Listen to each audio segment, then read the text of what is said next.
뭐 지금 HBM3E가 이제 5세대니까 뭐 우리 하이닉스가 세계 최초로 양산을 해서 이제 공급을 할 겁니다. HBM에서 오랫동안 지금 비즈니스를 하고 있는 하이닉스가 훨씬 좋은 파트너라고.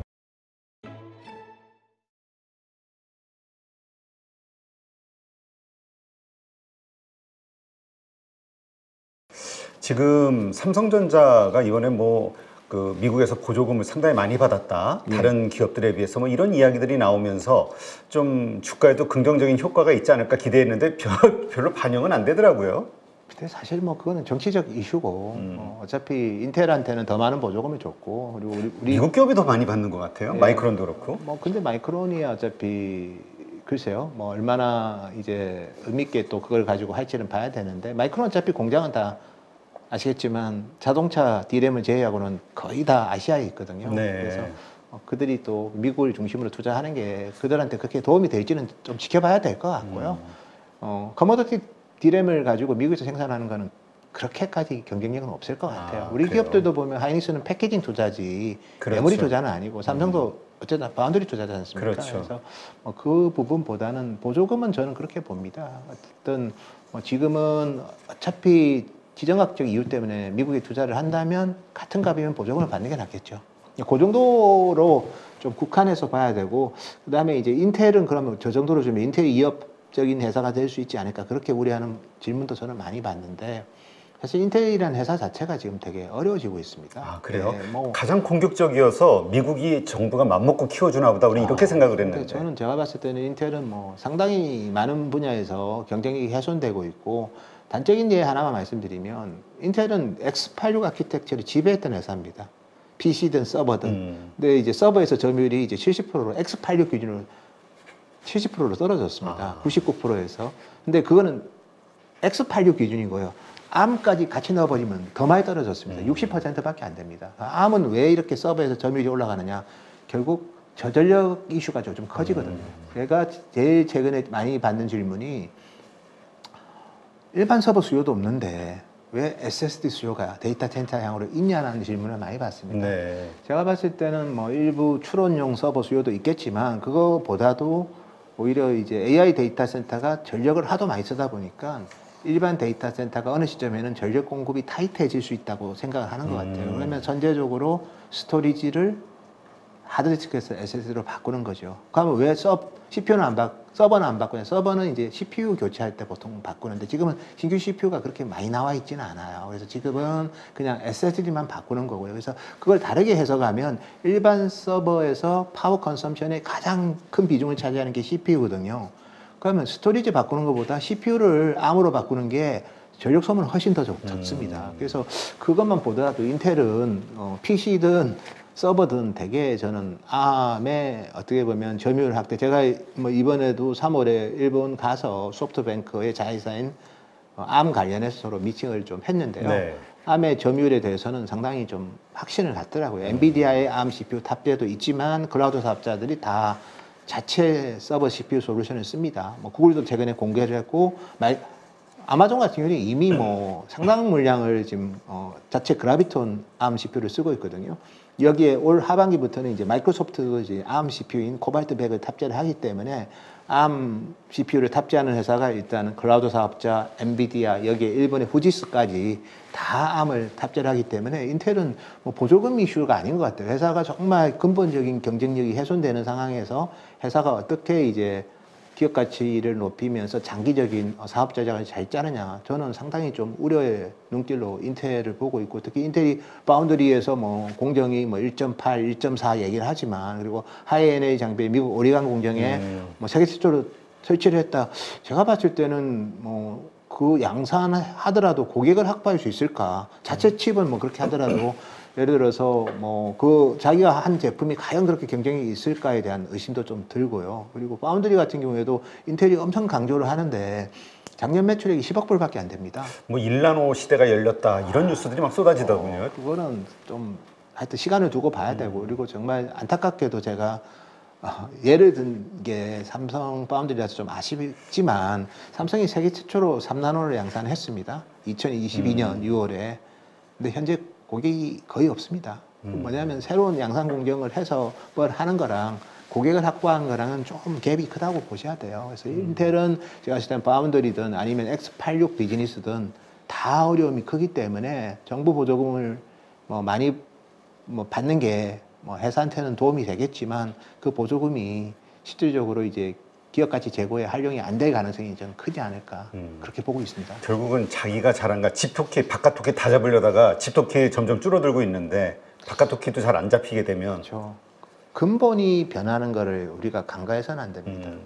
결국은 이제 우리가 지금 에너지가 근본적으로 데이터 센터 때문에 요즘은 원전을 지으려고도 합니다. 데이터 그렇죠. 센터를 짓기 위해서. 그리고 데이터 센터가 그 국가에서 차지하는 전력 소모 비중이 뭐 상당히 커지고 있거든요. 그래서 결국 이제 그 흐름에서 우리가 나오는 게 최근에 냉각 기술 많이 나오죠. 그래서 액침 냉각 기술도 나오지만 더불어서 이제 구동에 있어서는 반도체를 조금 더 에너지 효율적인 반도체로 그린 반도체로 바꿔야 되고 그 중심에 인텔이 없다는 거죠. ARM 아키텍처가 있다는 겁니다.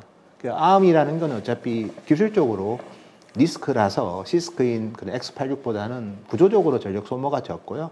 더불어서 이제 메모리 쪽에서는 하드디스크보다는 SSD가 당연히 전력 소모가 적고 DRAM을 놓고 본다면 DDR4보다는 DDR5 중에서도 뭐 메가BPS가 6400 메가BPS는 DDR4 보다 전력 소모가 20% 적습니다. 네. 그래서 이런 식의 전력을 줄이는 이유는 단순하게 비용 절감 이슈보다는 전력 자체가 없어요.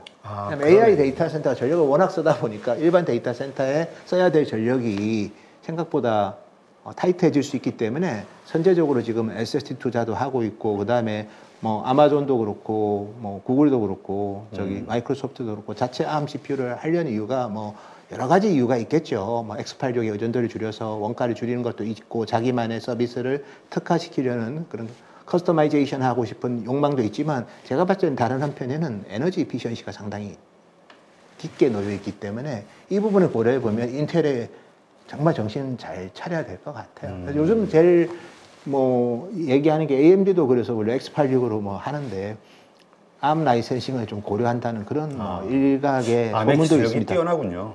저는 ARM의 그 PC하고 서버에서의 점유율은 계속 올라갈 것 같아요. PC에서는 원래 애플만 썼다면 이제는 퀄컴의 스냅드래곤 X 엘리트는 이제 대부분의 PC OEM이 장착을 할 거고요. 그다음에 서버에 있어서는 얼마나 더 빠른 속도로 성장할지 저도 예측하기 힘듭니다. 아, 그렇군요. 예, 근데 그 제품을 100%다 TSMC가 만든다는 거죠.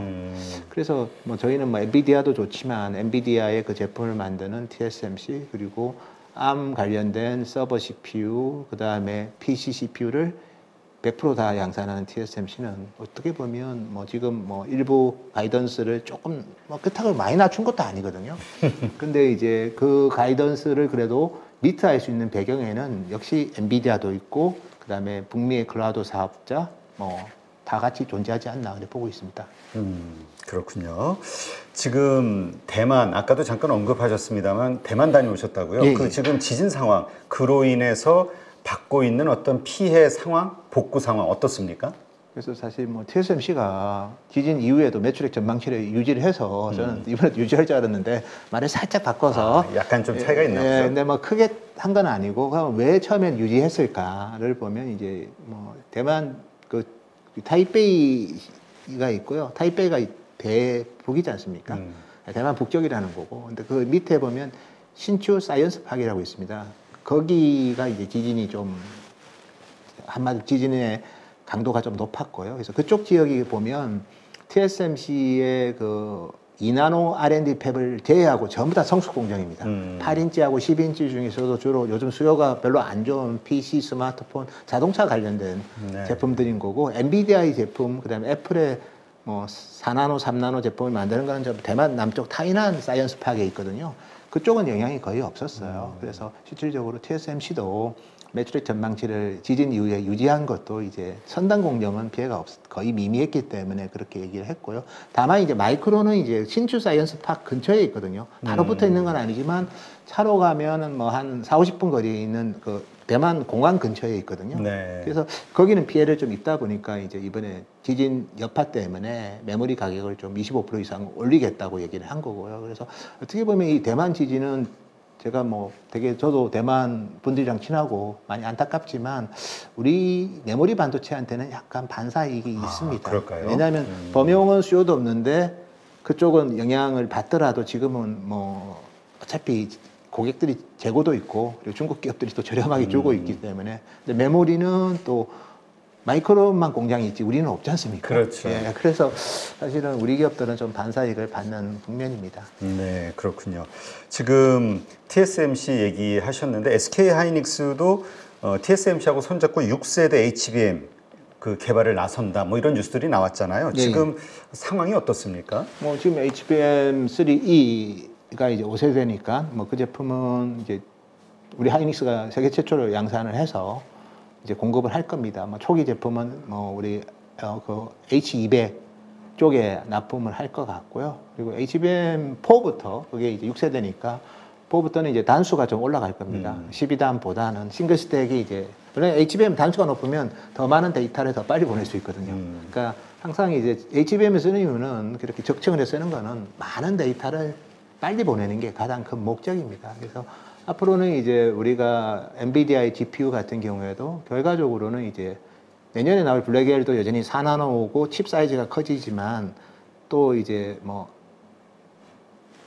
B100 넥스트, 뭐 R100이라고도 얘기하는 것 같은데 그 제품부터는 3나노입니다. 그러니까 네. 훨씬 더 트랜지스터가 많아지고 트랜지스터가 많아진다는 것은 그 GPU에서 처리할 수 있는 매개 변수가 많이 올라간다는 거죠.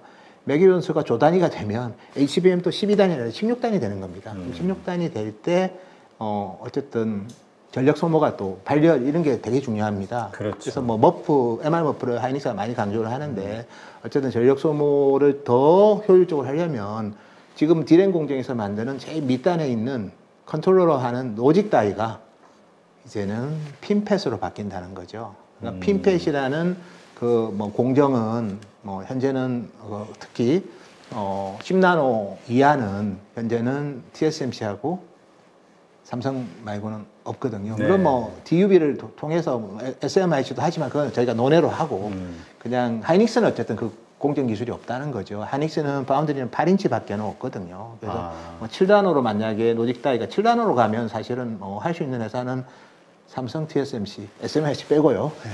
그래서 뭐 결과적으로 하이닉스는 그럼 로직 다이를 못 구하지 않습니까? 그래서 TSMC랑 제휴를 하면 그런 부분을 좀 어느 정도는 보완할 수 있고 TSMC 입장에서도 HBM을 TSMC가 만드는 건 아니잖아요. 그렇죠. 또 삼성이랑은 또 파운드리에서 경쟁하다 보니까 TSMC도 되게 좀 경계를 하거든요. 그러면 HBM에서 오랫동안 지금 비즈니스를 하고 있는 하이닉스가 훨씬 좋은 파트너라고 보는 거죠. 뭐 마이크론도 사실은 보면 대만에 공장이 많이 있거든요. 네. 디램 생산량이 67%가 대만에서 하고 그러니까 다 대만 사람들인 거죠.